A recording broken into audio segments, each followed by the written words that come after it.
Good evening and a very warm welcome to Primetime News here on TV1.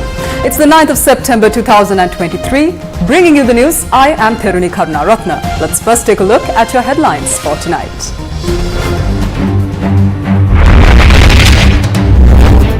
Ministry of Defence denounces allegations made by Channel 4 on orchestrating of Easter attacks. An international investigation must be carried out regarding the Easter Sunday attacks, says former President Maithripala Sirisena. Channel 4 වලින් හෙළි කරපු දේ පිළිබඳව ජාත්‍යන්තර පරීක්ෂණයක් කරන නම් තමයි හොඳ. Archdiocese of Colombo responds to the Defence Ministry statement. ආද්‍ය ප්‍රකාශනයේ තිබෙනවා මේ ප්‍රහාරය අන්තවාදී මුස්ලිම් පිරිසක් විසින් පමණක් කරන ලද ප්‍රහාරයක් කියලා. මේ ජනාධිපති කොමිසම වාර්තාවේ කියනවා බුද්ධ්‍යංශ මේවට සම්බන්ධයි ආරක්ෂකාංශ මේවට සම්බන්ධයි කියලායි. Powerful earthquake strikes Morocco, more than 1,000 killed. No Sri Lankans were harmed, says the Foreign Ministry. Bangladesh sets a target of 258 by Sri Lanka at the Asia Cup 2023.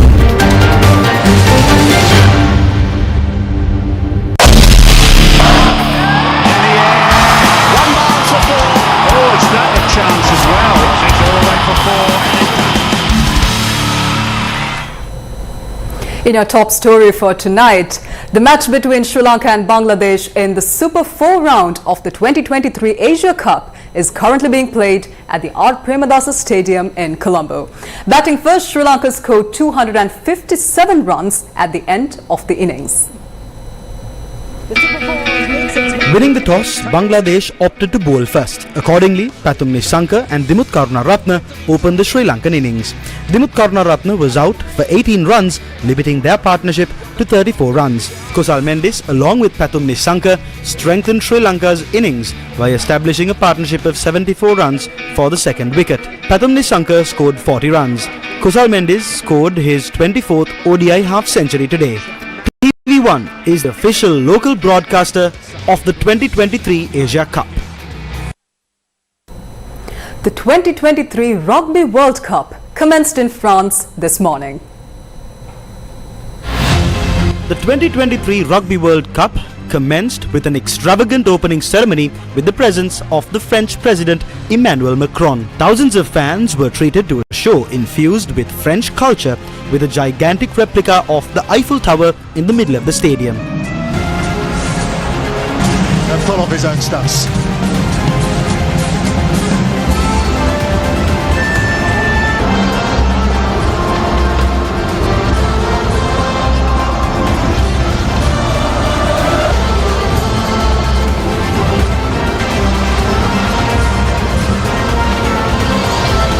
It is, of course, the Webb Ellis Cup. He lifted it in 2015 alongside his good friend.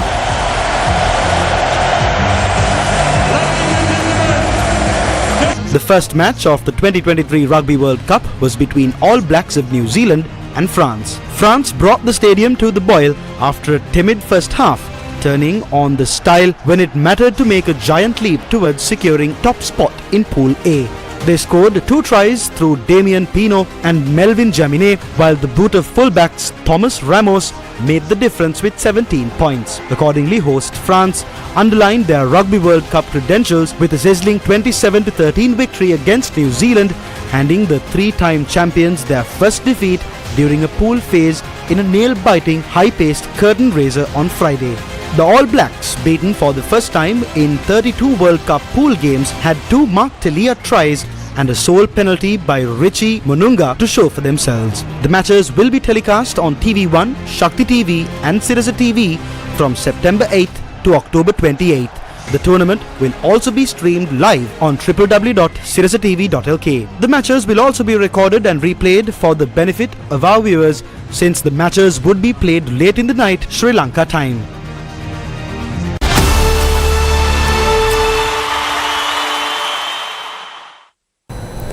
The death toll from the powerful magnitude 6.8 earthquake in Morocco has exceeded 1,000 as dawn broke and rescuers began pulling bodies out of the rubble. The Ministry of Foreign Affairs says that Sri Lankans in Morocco are not affected. According to the US Geological Survey, the earthquake struck at a relatively shallow depth of 71 kilometers southwest of Marrakesh. The historic city, much loved by tourists, appears to have been badly hit. Unverified video clips on X, formerly known as Twitter, show damaged buildings. People are seen fleeing in alarm and some walking through clouds of dust. Power cuts were also reported within the area. The injured were trapped under ruined buildings and local hospitals have reportedly experienced an influx of arrivals. The head of the National Institute of Geophysics in Morocco has said that yesterday's earthquake is the strongest in a century in the country. He added that the core of the earthquake was at the Al Haus region in southwest Morocco. The Spanish Prime Minister, the French President and the Indian Prime Minister were among those who took to X, formerly known as Twitter, to express their condolences over the incident. Issuing a statement, the Ministry of Defence has vehemently denounced the accusations made by Channel 4 on orchestrating the Easter attacks. In the statement, the Ministry of Defence emphatically asserts that Channel 4 will be held unequivocally accountable for any unforeseen actions or repercussions stemming from their unfounded, malevolent and poorly substantiated claims made in the video documentary. The Ministry of Defence says that the Easter Sunday attack of 2019, which claimed the lives of nearly 270 innocent souls, including children and foreigners, was watched by Sri Lanka and the international community in horror. The statement from the ministry also contained that in the wake of this catastrophe, the Sri Lankan government, its law enforcement agencies, security forces and international investigation agencies launched exhaustive investigations, and over the years, these investigations, both local and international, have consistently pointed to ISIS affiliated group members led by Zahran Hashim as the architects of this horrifying tragedy. The Ministry of Defence points out that the recent documentary produced by the British Channel 4 Television Corporation audaciously shifts the blame of the Easter Sunday attack onto military intelligence and Major General Suresh Saleh, the present Director General of the State Intelligence Service of Sri Lanka. It also contains that the Ministry of Defence is vehemently denouncing the accusation of orchestrating the attack and assisting the bombers against a dedicated senior military officer who has served the nation for 36 years. Quote, Major General Suresh Saleh served at the Sri Lankan High Commission in Malaysia as Minister Councillor from December 2016 until December 2018. He left for India on the 3rd of January 2019 and returned to Sri Lanka on the 30th of November 2019 after completing the National Defence College course in Delhi. This officer was never in Sri Lanka during the period mentioned in the Channel 4 video documentary. Furthermore, during the said period, this officer was not employed in the intelligence and security apparatus of the country, nor did he hold any official responsibilities in those fields. The Minister of Defence also reiterates that no terrorists involved in the Easter Sunday attacks have ever been on the government payroll. End quote. The Ministry of Defence says that it categorically refutes these outrageous allegations and expresses profound dismay at Channel 4 for promulgating such a malicious and unsubstantiated narrative. It was also said in the statement that in the wake of the Easter Sunday attack, successive Sri Lankan governments have demonstrated an unwavering commitment to uncovering the truth. They have done so by facilitating transparent investigations conducted by both local and international professional agencies. Quote, These investigations, including the meticulous work of the Criminal Investigation Department, Counter-Terrorist Investigation Division and the Presidential Commission of Inquiry, have consistently corroborated the responsibility of the radical extremist group of the attack. Additionally, the Sectoral Oversight Committee on National Security has played a pivotal role in proposing measures to bolster national security. Moreover, it is imperative to underline that the comprehensive investigation conducted by the Australian Federal Police and by the Federal Bureau of Investigation in the United States, along with the subsequent verdict rendered by the US Department of Justice, have reaffirmed the findings of local investigations. This resounding endorsement from an international investigative agency further substantiates the accuracy and integrity of the investigation. End quote. The Ministry of Defence says that despite unwavering and magnanimous endeavours, Channel 4's myopic and malevolent conduct not only imperils the very fabric of Sri Lankan society by sowing seeds of discord, but also shamelessly jeopardizes the reputation and safety of those who have resolutely upheld their integrity and responsibility. It is said in the statement that the Ministry of Defence respects the freedom of expression and upholds the significance of investigative journalism. The Ministry of Defence, on behalf of the government of Sri Lanka, has categorically refuted these allegations and reiterates the government's unwavering commitment to the truth, justice and the well-being of the nation. Former President Maithripala Sirisena stressed that an international investigation must be carried out regarding the latest revelations on the Easter attacks. Channel 4 වලින් කියපු දේ එකපාරටම අහක දාන්නත් බෑ. We can't disregard the allegations made by Channel 4 that easily. Also, we can't assure that it is 100% accurate. But it is better to conduct an international investigation onto the revelations made by Channel 4 because there is no point of handing over an investigation to anyone here. Now the United Nations has published a statement saying that an investigation must be carried out on the Channel 4 documentary. So I believe that it is better to conduct an international investigation. ජාත්‍යන්තර පරීක්ෂණයක් කිරීම Channel 4 හෙළිදරව්ව සම්බන්ධයෙන් ඉතාම හොඳයි කියන එකයි මගේ අදහස. ඔබතුමා කියන්නේ දැන් ලංකාවේ මෙතෙක් කරපු පරීක්ෂණ සාර්ථක නැහැ කියන එකද? ඇත්තටම සාර්ථක නැහැ. පැහැදිලිවම සාර්ථක නැහැ.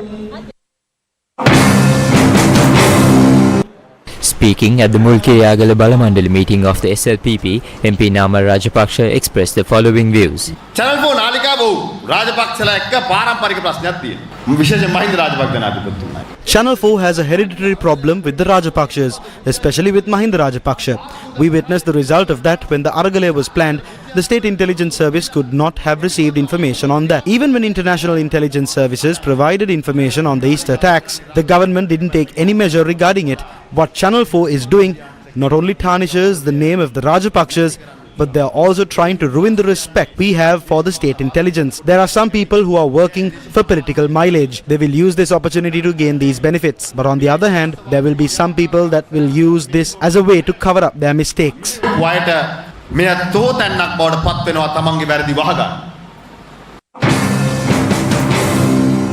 Convening a media briefing, the United Republic Front commented on the Channel 4 documentary today.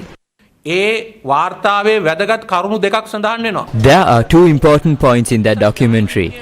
One is that he testified to the United Nations Human Rights Council and that he gave a response to the European and international intelligence agencies. Those affect the country very seriously. These are clearly the things that people of this country will be responsible for before the world in the future. Ravi Seniviratne, who is the former chief of CID, and Shania Besekara, who was the director of operations, have submitted a number of important facts to the Supreme Court through affidavits. Those who have at least a little knowledge on law will understand that the facts revealed by the Presidential Committee report and the affidavits mentioned earlier are compatible with Azad Maulana's testimony. Suresh Saleh, then Kapila Henda Vitarana, as the intelligence chief, Gotabaya Rajapaksa and Mahindra Rajapaksa must declare who was the team behind the Easter attacks.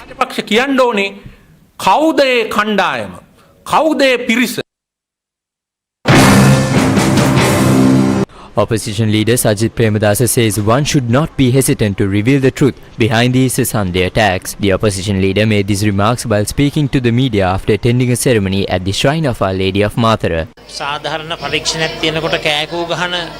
Factions of the government do not need to get too vocal for a proper investigation, especially if they have nothing to hide. If someone has something to hide, they will get vocal and protest an impartial investigation. If their hands are clean, if they have not dealt with terrorists to gain political power, they do not need to worry.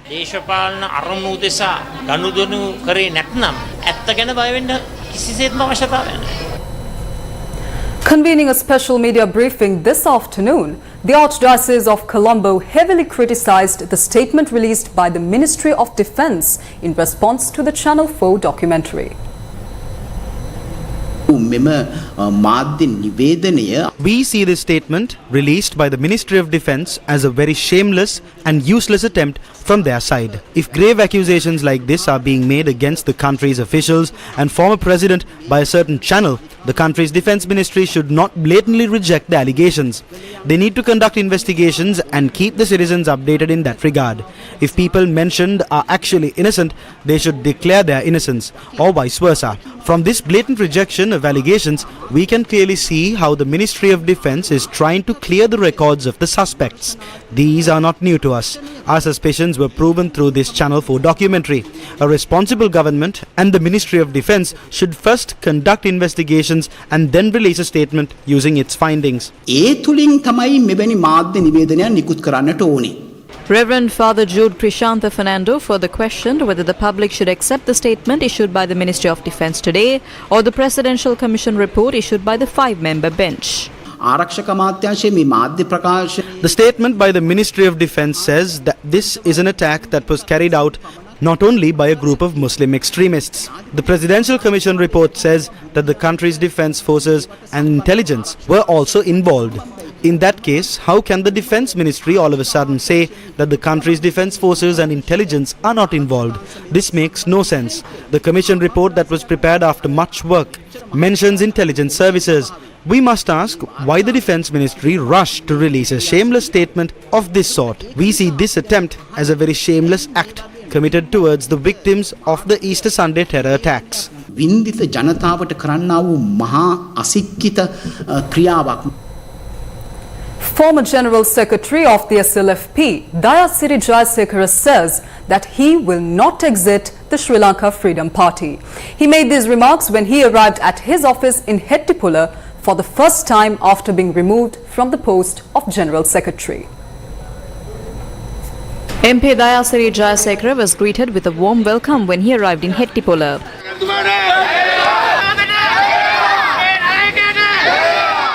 He was taken from the Hettipula Hospital intersection to the party office in Mahindra in a procession by the party members.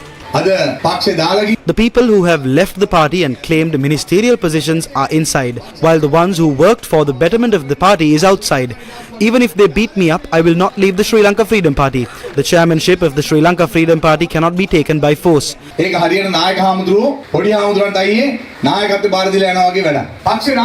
I stood firm alongside the leader of the party, and I will not allow myself to be dragged out like a dog. The chairman and I were like father and son. A few bad people got close to the father and they spread rumours saying that Dayasiri is trying to be the chairman of the party. I don't have the need to be the chairman. They can even shoot me tomorrow, but I am a person who never backs down after making a decision. I am a person who can stand my ground.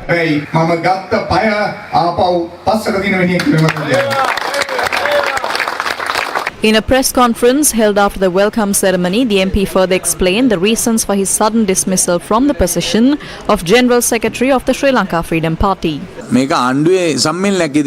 It was a convention held by the government. The cost of this convention was incurred by government ministers.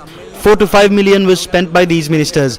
The people who rejoined our party were against me because of the speech I made about the convention. The reason is because I asked if the party was with the government or the opposition. A lot of people were angered by that. They used that anger against me. Minister Maravira made the following remarks on the removal of Dayasiri Jayasekara from the SLFP party membership and from his post as the General Secretary. This wouldn't have happened if he was careful with his words. We don't have the need to chase after anyone or to get rid of anyone. We have joined the SLFP because we don't like to leave. There are no fast routes within this party. There is a procedure for this. If he had a good understanding on that, this situation wouldn't have arose. News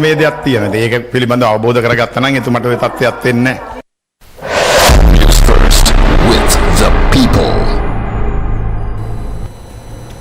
The President emphasized the critical need to address the shortage of medical professionals in Sri Lanka.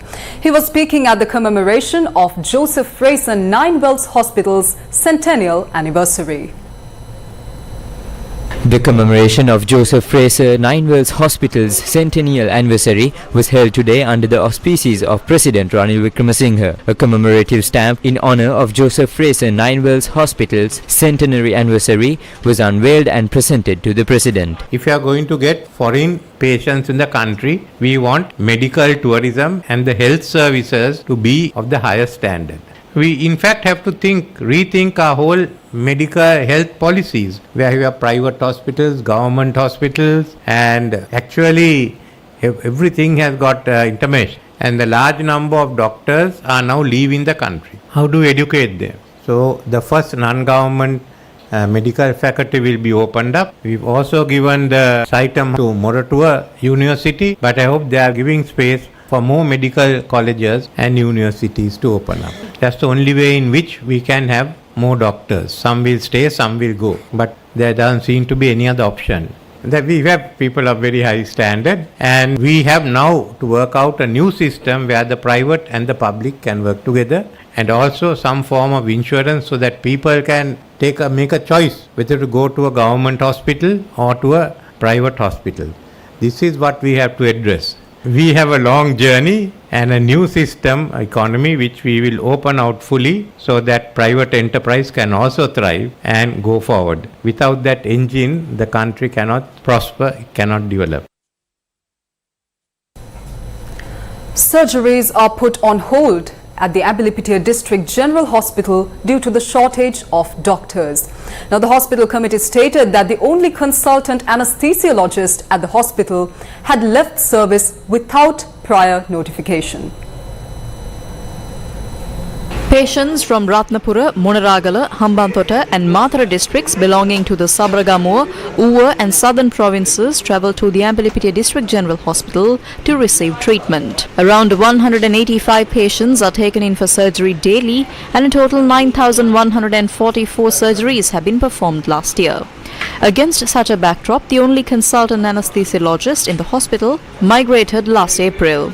After that, another doctor was serving as the acting consultant anesthesiologist at the hospital. The hospital committee said that she has also not reported to work from the 1st of September and a prior notice was not given. Normally, around 600 to 700 childbirths are taking place at this hospital, but cesarean surgeries can't be performed now. On the other hand, any kind of surgery cannot be performed due to the shortage of doctors. There are patients who are admitted after motor accidents that require emergency surgeries. Since there is no anesthesiologist at the hospital, such surgeries cannot be performed. However, the respective doctor has sent a notice letter to the hospital director via WhatsApp. The letter notes that she won't be reporting to work from the 4th of September. She has also said that she will hand over the hospital accommodation she was provided with and that she will make the payments for utilities at the dormitory as soon as possible. Now, if we have to go to a hospital, we have to go to Karapitia. We have to travel more than 150 kilometers to get there. We have to travel for 70 to 80 kilometers to get to the Ratnapura General Hospital. All the people around Suryawava, Pallebadda, Godakawala, Middeniya, Katuwana and Padalangala depend on the Abilipitia General Hospital. Patients are transferred to this hospital from others. There is no need to explain the situation faced by the patients when such a situation has arisen in the hospital. The Medical Faculty Students Collective and the Association of the Parents of the Medical Faculty Students of the University of Waiamba engaged in a protest opposite the Health Ministry today.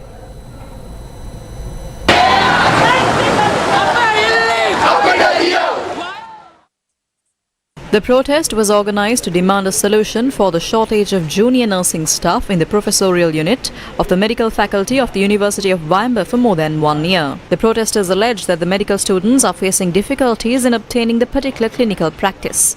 The group protested opposite the Ministry of Health for almost 2 hours.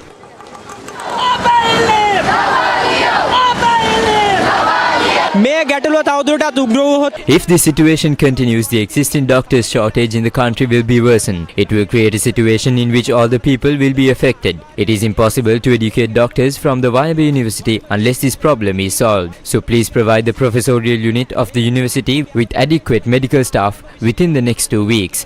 Even though the no confidence motion was defeated, we have to enjoy our rights as students. We should enjoy the facilities. We will continue this.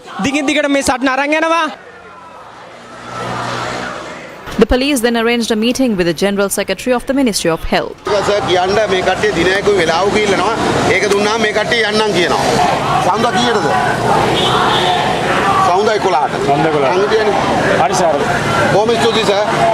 After they were promised a meeting with the Ministry Secretary on the 11th of September, the group dispersed.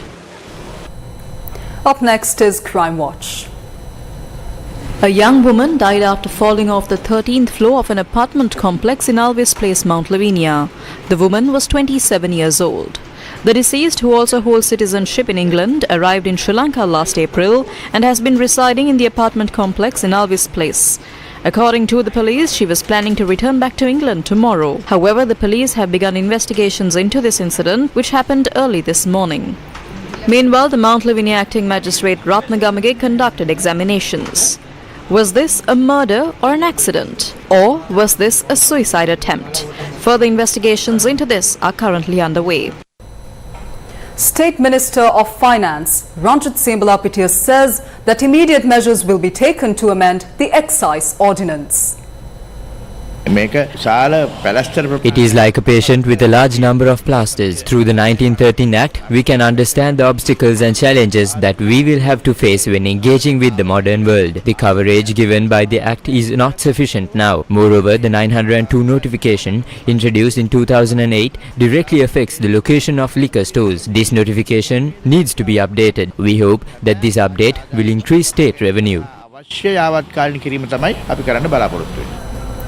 Democracy and democratization in Sri Lanka: paths, trends and imaginations. An academic publication by the Bandaranayake Centre for International Studies and edited by Professor Jayadeva Uyangoda was launched in Colombo earlier today. Democracy and Democratization in Sri Lanka: Paths, Trends and Imaginations is an academic publication undertaken by the Bandaranayake Centre for International Studies. The publication was edited by Professor Jayadeva Uyangoda, who possesses an extensive record of research and academic publications locally and internationally. The publication focuses on the 2022 Aragalaya movement. Former President Chandrika Bandaranayake Kumaratunga spoke at the event. We need democratic governance. Democracy does not, as we know, mean simply holding free and fair elections and electing a government. It means democratic governance. It means the existence and the proper functioning of democratic institutions, strong, good democratic institutions. It means the rule of law, the proper functioning of the rule of law. It means a lot of things. We hope that what has been published in these two volumes today will give rise to many discussions, arguments, discussions, awareness creating, so that the people of this country, especially the young people, will be equipped not only with slogans but with proper knowledge of how to make democracy work. Sri Lanka's democracy, even in history, has shown that it has some magical capacity for surprise. And that is exactly what we witnessed during the spring and summer 2022. Sri Lankan citizens suddenly woke up demanding more democracy than what the political elites were willing to concede. During the Aragalaya of 2022, the ordinary people, citizens without wealth or power, rose up demanding substantive democratic reform. The ordinary citizens, in their capacity as demos, began to make claims to their ownership of democracy.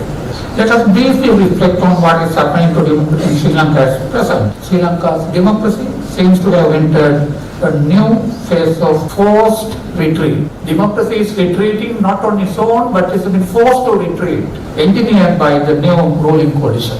People of Sri Lanka who have yearned for survival of democracy find themselves caught up in a new version of what our book calls the democratization trap. Its key feature has been the incorporation of the ordinary citizens as disempowered voters to a deceitful social contract crafted by the political elites. As the citizens' protests last year and this year have shown us, that deceitful social contract is now shattered. It has come to an end, actually, symbolically at least. Citizens want to replace it with a deeply democratic an authentic social contract. Vice-Chancellor of India's Ashoka University, Professor Pratap Banu Mehta, was the chief guest and keynote speaker. Any politics in which the main axis of social mobilization and political contestation becomes ethnic division is a society that will at some point end up in authoritarianism. If you look at the justificatory logic of authoritarianism, it is almost always rooted in identity politics. The single biggest enemy of individual rights and freedom is always collective narcissism of some kind. In fact, identity politics gives every authoritarian to the excuse what they do. So one of the reasons we are nervous about it is that you can handle one of these crises at a time. Right? If your institutions are strong, right? If your courts are holding up a little bit, you might be able to push back against some features of identity politics. If you have serious growth models that are inclusive over which there's contestation, maybe some of the weight on identity politics will diminish. But our challenge as democracies is going to be, how do we organize that takes its inspiration from things like the Argalian movement, that extraordinary scene that you're seeing which is a testament to the fact that the people want democracy. They are agents in their own right. And yet we are struggling to figure out how to organize, institutionalize this power in forms of political contestation that does not hand that democracy over to authoritarianism. Several diplomats and parliamentarians also attended the event.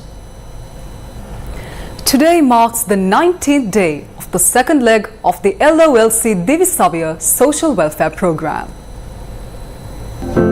Under this worthy initiative, students of schools with less than 100 students are gifted schooling equipment. Today's program was carried out centering schools of the Vaunia North and Vaunia South education zones of the Vaunia district. Students of the Veeramanikkan Kulam Thirumahal Vidyalaya, Kalaru Shri Sittu Vinayakar Vidyalaya, Paddikudirepu Government Tamil Vidyalaya, Senai Pilau Umayal Vidyalaya, Maraviluppai Government Tamil Vidyalaya, Kulavisudan Government Tamil Vidyalaya and the Pavattakulam 3rd Stage No. 9 GH Tamil Vidyalaya were gifted exercise books and school equipment.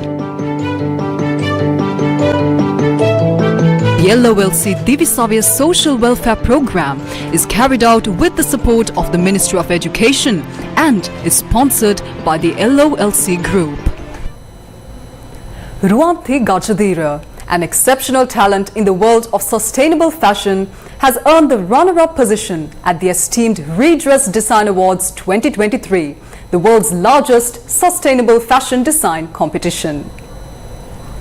Ruanthi Gajadira from Sri Lanka is no stranger to this competition, having first made it to the semi-finals and then the finals last year. Incorporating traditional artisanal techniques, this time around, Ruanthi's collection aims to raise awareness for marine conservation, proving fashion can be both beautiful and a force for good in the world. The Redress Design Award is the world's largest sustainable fashion design competition, educating emerging fashion designers around the world about sustainable design theories and techniques in order to drive growth towards a circular fashion system. This year, the competition was held in Hong Kong. Sri Lanka's Ruanthi Gajadira became the runner-up in the esteemed Redress Design Award 2023 for her award-winning collection, Cali Resurgence. Ruanthi Gajadira! Inspired by the tragic Express Pearl environmental disaster that unfolded on the 20th of May 2021 off the coast of Sri Lanka, Ruanthi's collection seeks to raise awareness about the devastating impact of ocean pollution. The main inspiration for this collection comes from using fashion as an advocacy platform to discuss topics which is dear to me as a person and as a designer. And I picked ocean pollution especially because of the incident of the Express Pearl ship and how disastrous it was to animals who are in the area and also people. And I've used techniques such as Dumbara and developed my own handloom material to incorporate in this collection. And thank you very much for everyone who has helped me to be a part of this competition and bring pride to the Mother Nation. In addition to her recent success at the Redress Design Award, Ruanthi Gajadira was the runner-up at Graduate Fashion Week International Catwalk 2021 in London, further cementing her reputation as a rising star in the fashion industry. In the same year, she achieved the title of champion at the Taiwan Fashion Design Awards 2021, a remarkable feat that underscores her exceptional design prowess and innovative approach to fashion.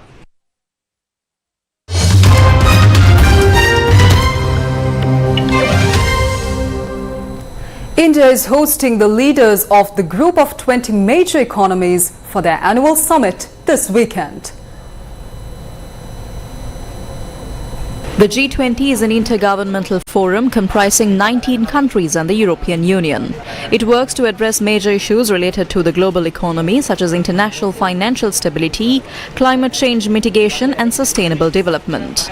The theme of this year's G20 Summit, held during India's presidency, is Vasudhaiva Kutumbakam, which translates to One Earth, One Family, One Future. As world leaders arrived at the airport, they were greeted with vibrant cultural performances.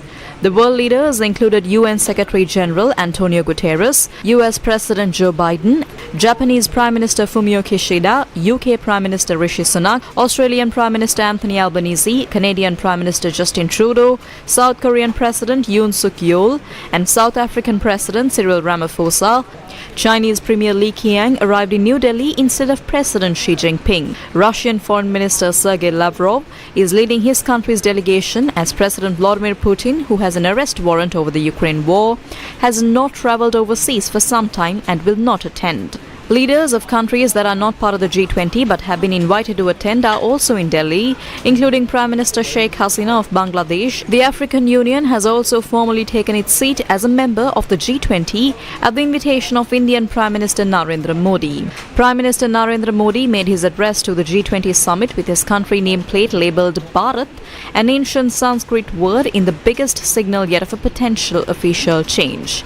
The gesture came days after invitations to the summit dinner were sent out in the name of the President of Bharat, prompting rumours that the official usage of the country's English name would be scrapped.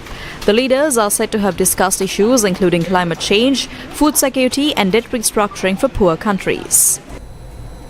A crucial presidential election opened in the Maldives on Saturday with deep geopolitical considerations as pro-India and pro-China candidates vied for the mandate. President Ibrahim Soli, widely viewed as pro-Indian, is facing off against 7 challengers, of whom the main opposition candidate Mohamed Moise, the mayor of the capital of Malé, is viewed as pro-China.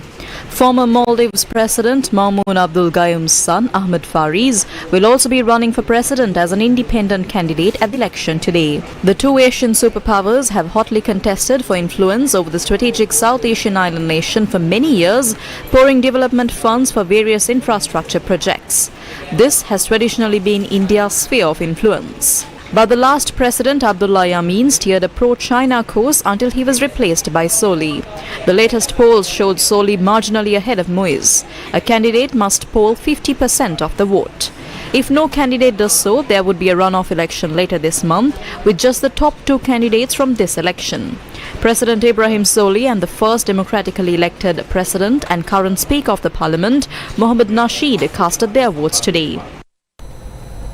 And that's a wrap of Primetime News for tonight. For the Newsfizz team, I am Theruni Karunaratne. Thank you very much for watching. Take care and good night.